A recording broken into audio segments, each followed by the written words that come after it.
Radio Kantipur, radio राष्ट्रको। सरकारले देखाउनलाई मात्र राजनीतिक नक्सा सार्वजनिक नगरेको स्पष्ट पार्दै भारतले अतिक्रमण गरेको जमिन फिर्ता ल्याएरै छाड्ने प्रधानमन्त्री ओलीको प्रतिबद्धता, भरपर्दो आधार नभएको भन्दै जमिन फिर्ता हुनेमा सांसदहरूकै आशंका।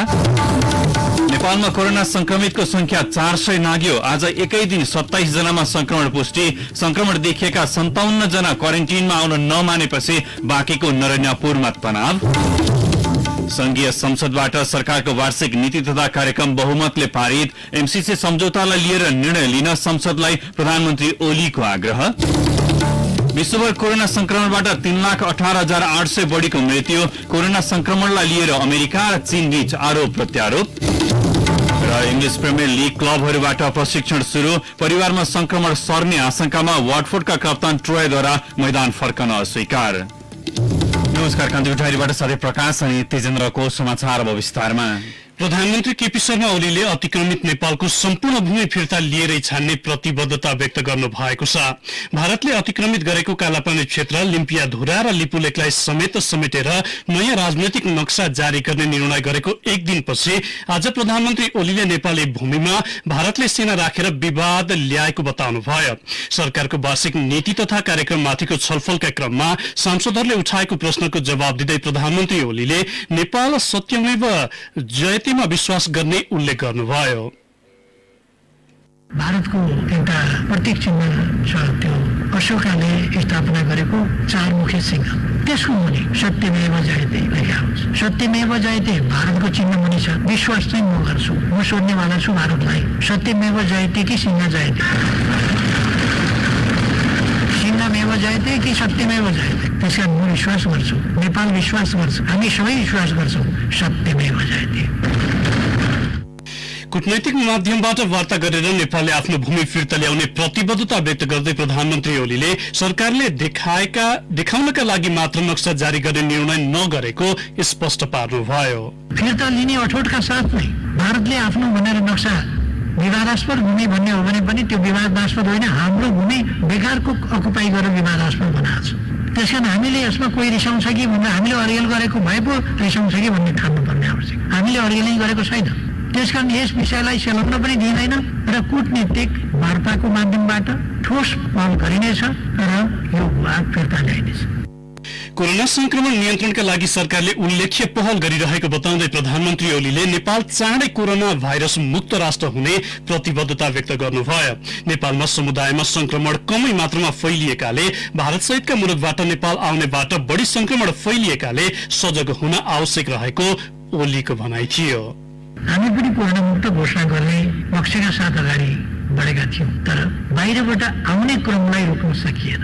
जनताको अलिकति चेतनाको कारणले पनि रोक्न सकिएन, अलिकति जनप्रतिनिधिहरूको दबावको कारणले पनि रोक्न सकिएन, अलिकति सिमानामा आएर बस्नेहरूको कारणले पनि रोक्न सकिएन, जसले गर्दा हामी भयावह स्थितितर्फ जान पर्ने हो कि भन्ने खतरा छँदैछ। तर अहिलेसम्म पनि हाम्रो रोक्न नसकिने स्थिति होइन र हामीले कहाँबाट सर्यो, कोबाट सर्यो भन्ने कुरा पनि अहिलेसम्म ट्रेसिङ गर्न सकेका छौँ। त्यसकारण हामी यसलाई अझै पनि कन्ट्रोल गर्न सक्दछौँ, तर हामीले यसमा ध्यान दिनु, गम्भीरतापूर्वक ध्यान दिनु र रोक्ने प्रयासमा केन्द्रित हुनु र यस प्रयासमा सिङ्गो राष्ट्र एकजुट हुनु आवश्यक छ। र हाम्रो सम्पूर्ण प्रयास अहिले कोरोना भाइरस मुक्त देश बनाउने कुरासँग केन्द्रित छ। कोरोना नियन्त्रणपछि नेपाल स्वास्थ्य क्षेत्रमा एक तह माथि उठ्ने प्रधानमन्त्री ओलीको भनाइ थियो। अमेरिकी मिलेनियम च्यालेन्ज कर्पोरेसन एमसीसी घुमाउरो पारामा नभई प्रक्रिया पूरा गरेरै पारित गर्ने उहाँले बताउनुभयो। अब कान्तिपुर सविस्तार। कान्तिपुर सविस्तार। नेपालले आफ्नो नयाँ राजनैतिक नक्सा जारी गर्ने निर्णय गर्दै भारतले अतिक्रमण गरेको आफ्नो भूमि माथिको दावेदारी प्रस्तुत गरेको छ। लिम्पियाधुरा, लिपुलेक र कालापानी समावेश गर्दै सरकारले नयाँ नक्सा सार्वजनिक गरेपछि गुमेको 395 वर्ग किलोमिटर क्षेत्रफल थप हुने आशा पनि पलाएको छ। भूमि व्यवस्था मन्त्रालयका अनुसार लिपुलेक र कालापानीतर्फ भारतले अतिक्रमण गरेको 60 र लिम्पियाधुरातर्फ 335 वर्ग किलोमिटर भूभाग नेपालको हो। मन्त्रालयले सो क्षेत्रको नाप गरेपछि मात्र आधिकारिक विवरण सार्वजनिक गर्ने जनाएको छ। नापिटोली सो क्षेत्रमा पुगे पनि काम भने सुरु गर्न नसकेको मन्त्रालयको भनाइ छ। त्यो क्षेत्रमा मैले जनगणना गराएको 2018 सालमा त्यो क्षेत्रको जिम्मेवारी मेरो थियो। त्यसले गर्दा त्यो बेला भारत पसेको थिएन यहाँ नेपालमा त्यो भागमा होइन। अन्त नेपालको अरू भागमा जसरी जनगणना भएको थियो 2018 सालमा पनि लिम्पियाधुरा क्षेत्र, लिपुलेक क्षेत्र अथवा कालापानी क्षेत्रमा ब्यास गोर्खामा त्यही रूपमा मात्रै जनगणना भएको थियो। 2018 सालमा लिम्पियाधुरा, लिपुलेक र कालापानी क्षेत्रमा जनगणनामा पुगेका तथ्याङ्क विभागका पूर्व प्रशासक भैरव रिसालको यो तथ्यमा प्रधानमन्त्री केपी शर्मा ओलीले पनि होमाहो मिलाउनुभयो। 18 सालसम्म त्यहाँ जनगणना गर्ने तिरो उठाउने काम भइरहेको थियो। त्यसपछि तिरो उठाउने जस्ता कामहरू जान नदिने, त्यहाँ रोक्ने खालका कामहरू भए। खास गरी 1962 सनमा त्यहाँ भारतीय सेना कालापानीमा बसेपछि त्यसभन्दा पश्चिमको भूभागतर्फ जान हामी ब्लक भयौँ र त्यस बेलाका शासकहरूले त्यस कुरालाई सहेर बसे। अब लिम्पियाधुरा, लिपुलेक र कालापानीको विषय उज्याल पर्न वा सेलाउन दिइने छैन, त्यसको निष्कर्ष निकालिन्छ। यो हाम्रो भूभाग, हामी फिर्ता लिएर।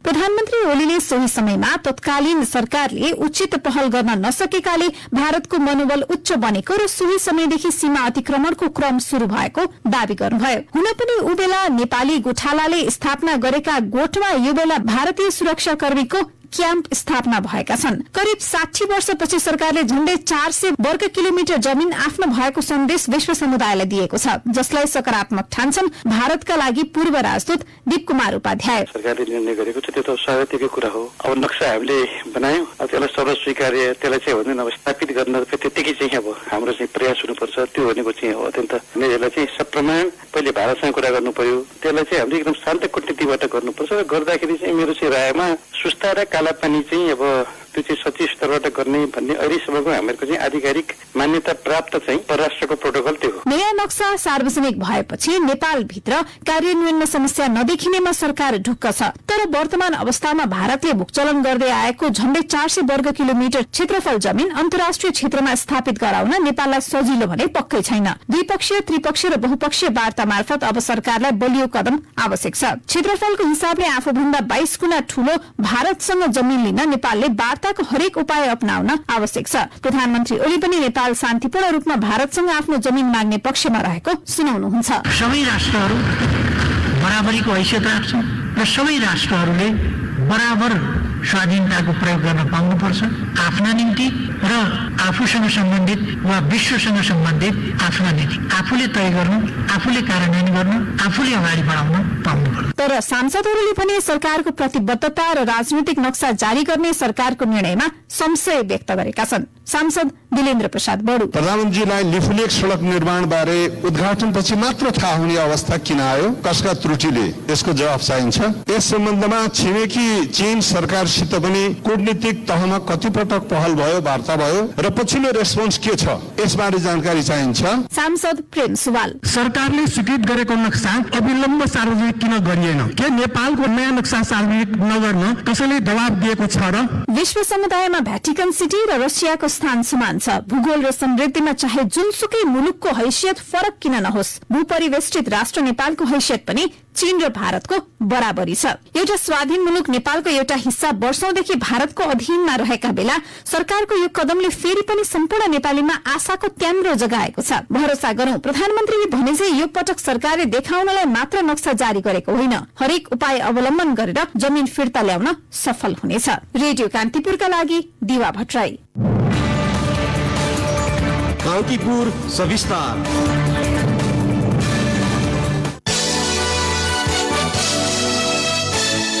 नेपालमा कोरोना संक्रमितको संख्या 402 पुगेको छ। आज 27 जनामा संक्रमण पुष्टि भएसँगै कुल संक्रमितको संख्या 400 नाघेको हो, जसमध्ये 340 पुरुष र 62 महिला छन्। स्वास्थ्य तथा जनसंख्या मन्त्रालयले गरेको नियमित प्रेस ब्रिफिङमा प्रवक्ता डाक्टर विकास देवकोटाले थप 24 जना पुरुष र 3 जना महिलामा आज संक्रमण पुष्टि भएको जानकारी दिनुभयो। सिन्धुलीमा पहिलो पटक संक्रमित फेला परेसँगै संक्रमण देखिएको जिल्लाको संख्या 36 पुगेको छ। हालसम्म प्रदेश 1 मा 54, 2 मा 36, बागमतीमा 27, गण्डकी प्रदेशमा 4, प्रदेश 5 मा 176, कर्णाली प्रदेशमा 1 र सुदूरपश्चिम प्रदेशमा 5 जनामा संक्रमण देखिएको हो। थपिएका संक्रमितको स्थायी र बसोबास गरिरहेको ठेगाना अनुसार कन्ट्र्याक्ट ट्रेसिङ कार्य काठमाडौँको टेकु स्थित एपिडियोमोलोजी तथा रोग नियन्त्रण महाशाखाले शुरू गरिसकेको डाक्टर देवकोटाले जानकारी दिनुभयो। संक्रमित मध्ये 37 जनामा जाँचमा कोरोना नेगेटिभ देखिएपछि डिस्चार्ज भएका छन्। आजसम्म डिस्चार्ज भएका व्यक्तिको औसत अस्पताल बसाइ अवधि 19 दिनको रहेको डाक्टर देवकोटाले जानकारी दिनुभयो। यसैबीच सिन्धुलीका प्रमुख जिल्ला अधिकारी योगेन्द्र प्रसाद पाण्डेले स्वास्थ्य मन्त्रालयले बताए अनुसार सिन्धुलीमै कसैमा संक्रमण पुष्टि नभएको बताउनु भएको छ। उहाँले सिन्धुली स्थायी ठेगाना भए पनि उनी काठमाडौँ बसोबास गर्ने भएकाले जिल्लामा संक्रमण देखिएको भन्न नमिल्ने तर्क गर्नुभयो। झापाका एक वृद्धको कोरोना परीक्षण रिपोर्ट नेगेटिभ आएपछि आज डिस्चार्ज गरिएको छ। दमक नगरपालिका 3 का 62 वर्षीय देवमान मग्रान्तीलाई आज डिस्चार्ज गरिएको हो। संक्रमण पुष्टि भएपछि उनी 3 साता अघि विराटनगर स्थित कोभिड-19 उपचार केन्द्रमा उपचाररत थिए। बाँकेको नरैनापुर गाउँपालिकाका क्वारेन्टिनमा रहेका 57 जना कोरोना संक्रमितहरू नेपालगञ्जको आइसोलेसन वार्डमा जान नमानेपछि तनाव बढेको छ। नेपालगञ्ज नजाने उनीहरूको उडानपछि सुरक्षा अधिकारीहरू समस्यामा परेका छन्। संक्रमितलाई राखिएको स्थान वरपर करिब 500 स्थानीय जम्मा भएर कोरोनाको कुनै लक्षण नदेखिएको भन्दै घर पठाउन दबाव दिइरहेका छन्। नरैनापुरमा आइसोलेसन वार्ड नभएका कारण उनीहरूलाई क्वारेन्टिनमा राखिएको छ। खजुरा स्थित प्रखर सुशील कोइराला क्यान्सर अस्पतालको आइसोलेसन वार्ड भरिएपछि राख्न समस्या भएको हो। संक्रमितलाई लिन नेपालगञ्जबाट एम्बुलेन्स पुगिसकेको बाँकेका सहायक प्रमुख जिल्ला अधिकारी हरि प्याकुरेलले बताउनुभयो। संक्रमितहरू भाग्न नदिन प्रहरी परिचालन गरिएको छ। यसैबीच बाँकेको नरैनापुरमा कोरोना संक्रमण पुष्टि भएकालाई कोहलपुर नगरपालिकाको पिपरीमा रहेको कृषि विकास तालिम केन्द्रमा ल्याउँदै राखेको भन्दै स्थानीयले विरोध जनाएका छन्। तालिम केन्द्रको गेस्ट हाउसलाई आइसोलेसन बनाएर कोरोना संक्रमितहरूलाई राख्ने तयारी गरिएको छ। सो निर्णयको विरोधमा अहिले स्थानीयहरूले तालिम केन्द्रको गेटमा प्रदर्शन गरिरहेका छन्। कान्तिपुर डायरीमा अब ब्रेकको पालो। कान्तिपुर डायरीमा अब बाँकी प्रसंग। कर्णाली प्रदेशको दैलेखमा संक्रमण पुष्टि भएका युवक सुदूरपश्चिम प्रदेशको सीमावर्ती बजार बनवासाबाट रातारात 10 गजा आएको पाइएको छ। संक्रमित युवक सहित 167 जनालाई वैशाख 29 गते ब्रह्मदेव नजिकै 10 गजाबाट भित्री आएर महेन्द्रनगर स्थित बैजनाथ माविमा राखिएको थियो। भारतीय सुरक्षाकर्मीले टनकपुरमा क्वारेन्टिनमा रहेका 75 जनालाई वैशाख 28 गते र बनवासामा क्वारेन्टिनमा रहेका 167 जनालाई 29 गते राति ब्रह्मदेव नजिकैको 10 गजामा छाडेको थियो। सशस्त्र प्रहरीको 35 नम्बर गढका एसपी वीर सिंह साहुका अनुसार 10 गजाबाट रातारात भित्रिएका 7 जनाको पीसीआर परीक्षण गरिएको थियो भने बाँकी सबैको आरडीटी परीक्षण गरिएको थियो। कञ्चनपुरका सहायक प्रमुख जिल्ला अधिकारी गोकर्ण प्रसाद उपाध्यायले दैलेखका अन्य 34 जनामा पनि संक्रमित युवकसँगै नेपाल प्रवेश गरेको बताउँदै उनीहरूको खोजी भइरहेको बताउनुभयो। कन्ट्र्याक्ट ट्रेसिङका आधारमा सुरक्षाकर्मी, गाडी चालक र सहचालक सहित 61 जना सम्पर्कमा आएको उपाध्यायको भनाइ छ। विराटनगर महानगरपालिका 2 जना र रतुवामाई नगरपालिकाका 1 जनामा कोरोना भाइरसको संक्रमण पुष्टि भइसके यात्रा विवरण तयार गरी उनीहरूको सम्पर्कमा आएका 79 जनाको पहिचान गरेर स्वाब संकलन शुरू गरिएको छ। महानगरपालिका 15 का सफाई कर्मचारी 36 वर्षीय पुरुष र वडा नम्बर 6 की माछा व्यवसायी 29 वर्षीय महिलामा कोरोना संक्रमण पुष्टि भइसके यात्रा विवरणका आधारमा उनीहरूको सम्पर्कमा आएका व्यक्तिहरूको स्वाब संकलन शुरू गरिएको हो। वडा नम्बर 15 का संक्रमितको सम्पर्कमा आएका 50 जनाको आज स्वाब संकलन गरिएको महानगरका जनस्वास्थ्य महाशाखाका जनस्वास्थ्य निरीक्षक हैदर अलीले बताउनुभयो। यस्तै वडा नम्बर 6 की संक्रमित महिलाको यात्रा विवरणका आधारमा संक्रमित महिलाको सम्पर्कमा आएका परिवारजन लगायत 15 जनाको पहिचान गरी स्वाब संकलनका लागि सूची तयार गरिएको अलीले बताउनुभयो।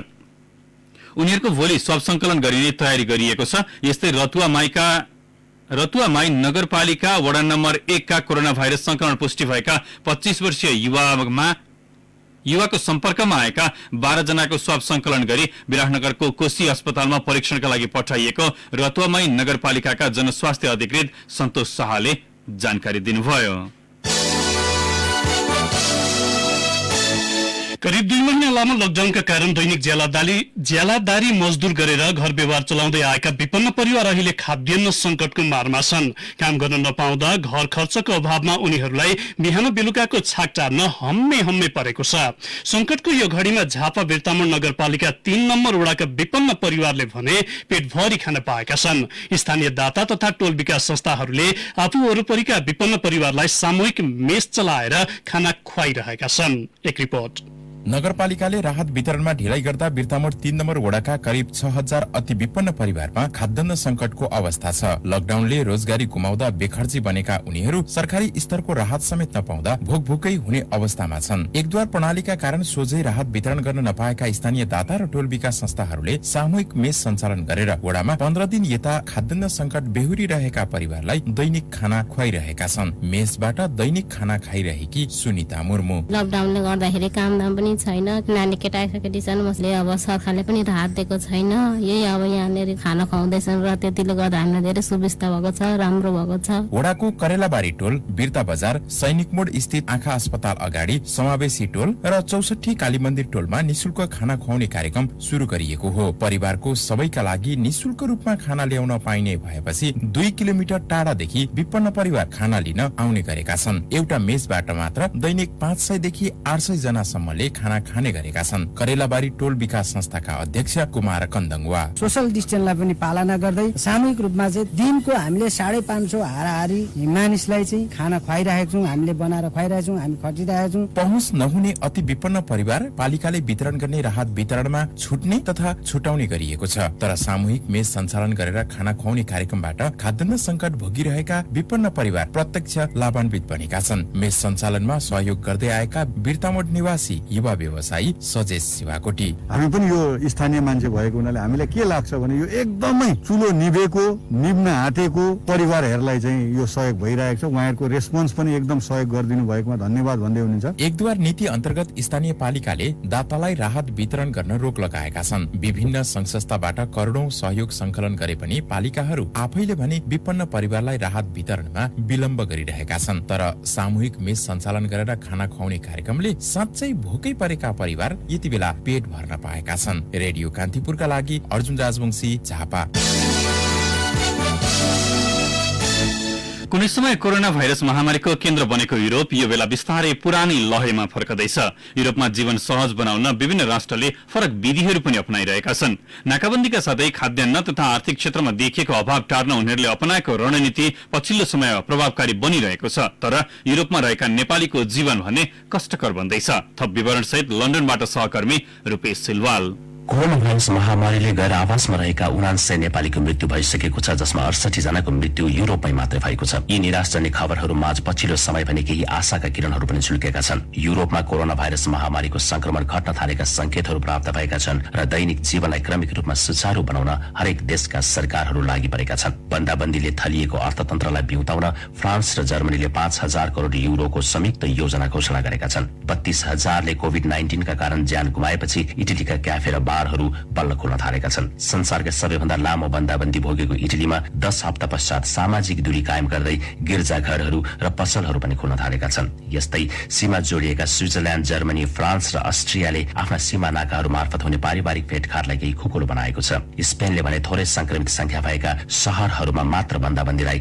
सहज बनाएको छ। बेल्जियम र ग्रीसले विद्यालय स्तरका केही कक्षाहरू पनि सुचारू गरेको छ। पोर्चुगल र पोल्याण्डले पनि रेस्टुरेन्ट र क्याफेहरू खोल्ने अनुमति दिएको छ। युरोपका सबै राष्ट्रहरूले संक्रमणको प्रभावलाई सजगतापूर्वक अनुगमन गर्दै चरणबद्ध रूपमा बन्दाबन्दी सहज बनाउने प्रक्रिया अवलम्बन गरेका छन्। यस प्रक्रियाले रेस्टुरेन्ट र होटल व्यवसाय खुल्न अझै समय लाग्ने देखिन्छ। युरोपमा बसोबास गर्ने गैर आवासीय नेपालीहरूमा ठूलो जमात रेस्टुरेन्ट र होटल व्यवसायीहरू छन्, जो बन्दाबन्दीको गहिरो मारमा परेका छन्। यस विषयमा गैर आवासीय नेपाली संघका युरोप संयोजक कृष्ण तिमिल सिन्हा। हाम्रो नेपालीहरू चाहिँ यो हामी पहिलो जेनेरेसन भएर हामीहरूले गर्ने व्यवसायहरू स्टार्ट गर्ने व्यवसायहरू भनेको चाहिँ यही हस्पिटालिटी अनि कोर्नर सपहरू यस्तो भए ती सबै चाहिँ अहिलेको लकडाउनको अवस्थाले सबै बन्द भएको। कुनै कुनै देशमा अब खुल्न बिस्तारै सुरु हुँदा पनि मान्छेहरू चाहिँ अलिकति डर र त्रासले चाहिँ हजुरको त्यो उसमा नआइसकेको बेला, जस्तो पहिला जस्तो सुचारू व्यापारहरू नभइसकेको बेलाले सबै चाहिँ एकदम बढिरहेको छ। आपत अहिले अब बेरोजगारीको त्यतिकै समस्याहरू छ। अध्ययनार्थ आएका अधिकांश नेपाली विद्यार्थीहरू र लामो समय विदेशमा बसेका तर कानूनी हैसियत गुमाएकाहरूलाई यिनै रेस्टुरेन्टले पालन पोषण गरेका हुन्छन्। तर अहिले उनीहरूको आमदानी शून्य भएको छ, जो नेपाल फर्कन पनि सक्दैनन् र सम्बन्धित देशका सरकारहरूले दिने राहतको सुविधाभित्र पनि पर्दैनन्। यसरी उनीहरूलाई एकातर्फ कोरोनाको जोखिम त छँदैछ, अर्कातर्फ बिरानो देशमा दैनिक जीवन जिउन नै पनि धौधौ परेको छ। रेडियो कान्तिपुरका लागि लन्डनबाट रूपेश सिलवाल। नवलपरासीको गैंडाकोट नगरपालिकाका मेयर छत्र पौडेलको नेतृत्वमा खेतान समूहको 38 बिघा जमिन कब्जा गरिएको छ। खेतान समूहले बागवानी फर्म दर्ता गरेर 29 वर्ष अघिदेखि आँप र लिची फर्म बनाएको जग्गा खेतानको समूहको सहमति बिनै आफूखुसी खेती गर्ने निर्णय भएको हो। आज बिहान गैंडाकोट नगरपालिका वडा नम्बर 17 मा भएको भेलाले स्थानीय सूरज रेग्मीको संयोजकत्वमा सोही वडामा भएको जग्गा प्रयोग गर्ने समिति बनाइएको थियो। गत वर्ष पनि मेयरकै नेतृत्वमा सो जग्गा कब्जा गरेर व्यक्तिलाई बाँड्ने काम भएकोमा प्रहरीले हस्तक्षेप गरेर रोकेको थियो। मेयर पौडेलले व्यक्तिको जग्गा भए पनि आफ्नो नगरपालिका भित्र रहेकाले खेती गर्न खेतान समूहको स्वीकृति नचाहिने दावी गर्नुभयो। अब केही समाचार संक्षेपमा। कोरोना भाइरस संक्रमणबाट मृत्यु भएकी सिन्धुपाल्चोक 12 वर्षकी सुत्केरीको 54 जना आफन्तको स्वाबको पीसीआर परीक्षण नेगेटिभ आएको छ। थप 135 जनाको नमूना परीक्षणको काम भइरहेको छ। दाङको राजपुर गाउँपालिका 7 बनकट्टी स्थित भयरथान सामुदायिक वनले आज उपभोक्तालाई राहत वितरणका लागि लमही स्थित आरके सप्लायर्सबाट किनेको नन्दन नामको 166 बोरा चामल मध्ये 132 बोरा कुहिएको भेटिएपछि उपभोक्ताले फिर्ता गरेका छन्। धादिङको थाक्रे 7 का एक युवकमा हिजो कोरोना संक्रमण पुष्टि भएपछि उनको घर बस्ती आज बिहानदेखि सील गरिएको छ। एक व्यक्तिमा कोरोना संक्रमण पुष्टि भएपछि सुनसरीको इटहरीको 2 नम्बर र 3 नम्बर वडा पनि सील गरिएका छन्। नेपाली सेनाले चीनबाट खरिद गरेको 17,651 किलोग्राम स्वास्थ्य सामग्री आज काठमाडौँ ल्याइएको छ। ग्वान्जाबाट परीक्षण किट, सुरक्षाका लुगा, मास्क लगायतका सामग्री काठमाडौँ ल्याइएको हो। कोरोना भाइरस कोभिड-19 संक्रमण फैलिन नदिन चीनको न्यालम जिल्लाले सिन्धुपाल्चोकलाई दिएको disposal mask, PPE, thermometer, test kit लगायत सामग्री हस्तान्तरण गरिएको छ। गण्डकी प्रदेशसभाको बजेट अधिवेशन पोखराको सभागृहमा हुने भएको छ। गण्डकी प्रदेशका मुख्यमन्त्री पृथ्वी सुब्बा गुरुङले सामाजिक दूरी कायम गर्दै बैठक सञ्चालनका लागि सभागृहको अवलोकन गर्नु भएको हो। र स्याङ्जाको चापाकोट नगरपालिकाका प्रमुख शिवगिरीलाई हृदयाघात भएको छ। आफ्नै घरमा बसेका गिरी आज बिहान 9 बजे एक्कासी ढलेपछि थप उपचारका लागि काठमाडौँ ल्याइएको छ। कान्तिपुर डायरीमा फेरि पनि ब्रेकको पालो। कान्तिपुर डायरीमा अब आर्थिक प्रसंग। संघीय संसदका दुवै सदनले सरकारको आगामी आर्थिक वर्षको नीति तथा कार्यक्रम बहुमतले पारित गरेको छ। दुवै सदनमा सत्तापक्षका सांसदहरूले समेत सरकारको नीति तथा कार्यक्रममाथि आपत्ति जनाए पनि निर्णयार्थ प्रस्तुत हुँदा समर्थन जनाएका थिए। राष्ट्रपति विद्यादेवी भण्डारीले गत शुक्रबार प्रस्तुत गर्नुभएको सरकारको नीति तथा कार्यक्रममाथि आइतबारबाट दुवै सदनमा छलफल चलाइएको थियो। छलफलका क्रममा उठेका प्रश्नको प्रधानमन्त्री केपी शर्मा ओलीले आज छुट्टा छुट्टै सदनमा जवाफ दिनुभएको थियो। प्रधानमन्त्री ओलीले एमसीसी सम्झौतालाई लिएर निर्णय लिन संसदलाई आग्रह गर्नुभयो। राजनैतिक दलभित्रका विवादसँग संसदको सरकार नभएकाले संसदले सम्पत्तिका रूपमा स्वीकार गरेको सम्झौता बारे निर्णय गर्न उहाँको आग्रह थियो। सत्तारूढ दल नेकपा भित्र नै सड़क र विद्युत पूर्वाधारमा लगानी गर्ने एमसीसी सम्झौतालाई लिएर विवाद भइरहेका बेला सभामुखको टेबलमा सो सम्झौता पुगेकाले निर्णय गर्ने अधिकार संसदको भएको उहाँले उल्लेख गर्नुभयो। प्रधानमन्त्री ओलीले प्रतिपक्षी दलहरूलाई संशोधन प्रस्ताव फिर्ता लिएर नीति तथा कार्यक्रमलाई सर्वसम्मत बनाउन आग्रह गर्नुभएको थियो। नीति तथा कार्यक्रममाथि नेपाली कांग्रेस, राजपा लगायतका सांसदले हालेको संशोधन प्रस्ताव भने दुवै सदनले बहुमतले अस्वीकृत गरेका थिए। सरकारले कोभिड-19 महामारी नियन्त्रणलाई प्रमुख प्राथमिकतामा राख्दै आगामी आर्थिक वर्षको बजेट ल्याएको थियो। राष्ट्रिय सभाको अर्को बैठक भोलिका लागि बोलाइएको छ भने प्रतिनिधि सभाको बैठक ज्येष्ठ 13 गते मंगलबार बस्नेछ। भर्खरै प्रसारित समाचारमा सरकारले कोभिड-19 महामारी नियन्त्रणलाई प्रमुख प्राथमिकतामा राख्दै आगामी वर्षको नीति तथा कार्यक्रम ल्याएको हुनुपर्नेमा अन्यथा भएकोमा सच्याएको छ। बाँकी प्रसंग घर जान पाउनुपर्ने माग गर्दै भारतीय इँटा मजदुर आन्दोलित बनेका छन्। लकडाउन भएदेखि कामविहीन भएर इँटा उद्योगमा बसिरहेका मजदुरहरूले आज दाङको घोराईमा प्रदर्शन गरेका छन्। पटक पटक अनुरोध गर्दा पनि घर जान नपाएपछि आन्दोलित भएको मजदुरहरूले बताएका छन्। घर फर्कने वातावरणको सृजना गर्न माग गर्दै भारतीय कामदारले भारत सरकारसँग उद्धारको अपील पनि गरेका छन्।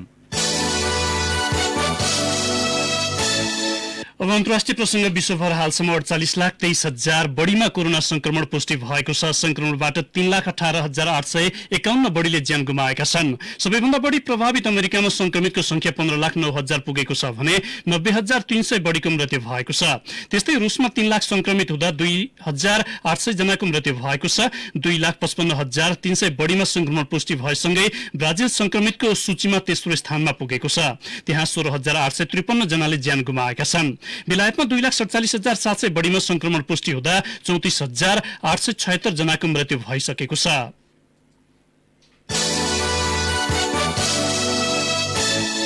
कोरोना संक्रमण महामारीलाई लिएर अमेरिका र चीन पुनः आरोप प्रत्यारोपमा उत्रिएका छन्। कोरोना संक्रमण सम्बन्धमा अमेरिकाले दुष्प्रचार गरेको आरोप चीनको छ। विश्व स्वास्थ्य संगठन WHO ले आयोजना गरेको भर्चुअल सम्मेलनमा अमेरिकाका राष्ट्रपति डोनाल्ड ट्रम्पले WHO चीनको कठपुतली बनेको आरोप लगाएपछि चीनको विदेश मन्त्रालयले अमेरिकाले दुष्प्रचार गरेको बताएको हो। महामारी सम्हाल्न नसकेको ट्रम्प प्रशासनले WHO माथि आरोप लगाएर विश्वकै ध्यान भड्काउन खोजेको मन्त्रालयका प्रवक्ता झाओ लिजियनले बताउनुभयो। महामारीका समय जिम्मेवारीबाट पछि हटेको अमेरिकाले दोष अन्य संस्था र मुलुकमाथि थोपर्ने प्रयास मात्र गरेको उहाँको भनाइ थियो। सम्मेलनमा ट्रम्पले WHO ले सदैव चीनको समर्थन गर्दै गलत सूचना प्रभावमा मद्दत गरेको भन्दै उसलाई आफूले दिँदै आएको आर्थिक सहयोग सधैँका लागि रोक्ने चेतावनी दिनुभएको थियो। यसैबीच WHO का प्रमुखले कोरोना संक्रमण महामारी र यस विरुद्धको लडाईँको स्वतन्त्र छानबिन गर्ने आश्वासन दिनुभएको छ। अब एउटा खेल प्रसंग। प्रिमियर लीग क्लब वाटफोर्डका कप्तान ट्रोय डिनेले प्रशिक्षणमा फर्कन अस्वीकार गरेका छन्। कोरोना महामारीका बीच आजबाट शुरू भएको टोलीको प्रशिक्षणमा नजाने उनले बताएका हुन्। प्रिमियर लीगका टोलीले आजबाट सानो समूहमा प्रशिक्षण शुरू गरेका थिए। वाटफोर्डका कप्तान डिनेले आफ्नो परिवारको स्वास्थ्य अवस्थालाई ध्यानमा राखी तत्काल मैदान नफर्कने बताएका हुन्। 5 महिनाको छोरोमा श्वास प्रश्वास सम्बन्धी समस्या भएको भन्दै 31 वर्षीय कप्तानले आफू मैदानमा फर्किए संक्रमणको थप जोखिम हुने बताएका थिए। उनले भनेका छन् प्रशिक्षणका क्रममा कुनै एक व्यक्तिमा संक्रमण भए पनि त्यसको प्रभाव अन्यमा पर्न सक्छ। म त्यसलाई घरसम्म ल्याउन चाहन्न। उनले आफ्नो कुरा यसअघि भएको सबै क्लबका कप्तानहरूको बैठकमा स्पष्ट राखेको समेत उल्लेख गरेका छन्।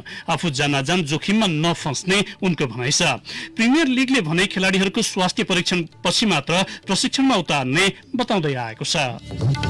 जाँदै अहिलेसम्मका प्रमुख प्रसंगहरू फेरि एकपटक। सरकारले देखाउनलाई मात्र राजनीतिक नक्सा सार्वजनिक नगरेको स्पष्ट पार्दै भारतले अतिक्रमण गरेको जमिन फिर्ता ल्याएरै छाड्ने प्रधानमन्त्री ओलीको प्रतिबद्धता भरपर्दो आधार नभएको भन्दै जमिन फिर्ता हुनेमा सांसदहरूकै आशंका। नेपालमा कोरोना संक्रमितको संख्या 400 नाग्यो। आज एकै दिन 27 जनामा संक्रमण पुष्टि। संक्रमण देखिएका 57 जना क्वारेन्टिनमा आउन नमानेपछि बाँकीको नरेनापुरमा तनाव। संघीय संसदबाट सरकारको वार्षिक नीति तथा कार्यक्रम बहुमतले पारित। एमसीसी सम्झौतालाई लिएर निर्णय लिन संसदलाई प्रधानमन्त्री ओलीको आग्रह।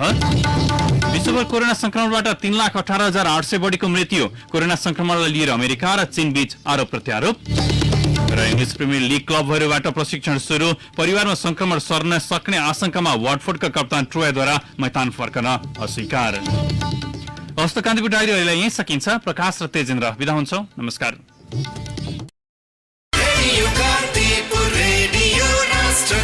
सूचना र मनोरञ्जनको संवाहक रेडियो राष्ट्रको रेडियो कान्तिपुर।